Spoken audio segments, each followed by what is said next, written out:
With more than 65 libraries in the country, mobile reading platforms for adults, children and scholars that can be easily accessed in all libraries and archives are needed.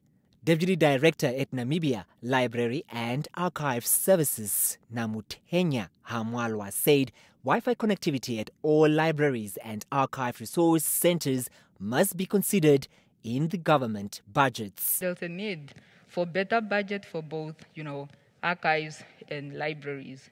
And the Ministry of Information really need to look at, or the telecom service providers really need to look at the internet connectivities.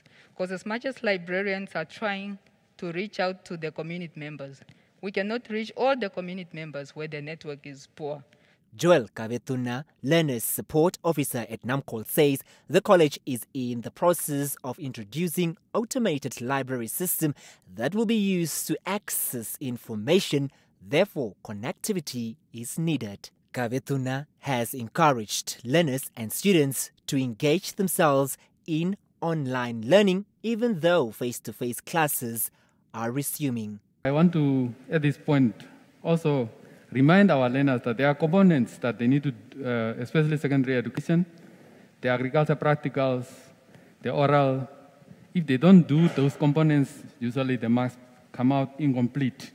Acting Deputy Director of Adult Education Martin Kasokonya says this is a wake-up call for adult learners to double their efforts as internet connection is not available everywhere in the country. Let's double effort if really we can even teach beyond the time stipulated in our curriculum so that we cover for the lost time. Both panelists were speaking at the COVID-19 Communication Center in Windhoek during discussion on promoting libraries, archives and adult learning amid COVID-19. Franklin Muningirwa, NBC News, Windhoek.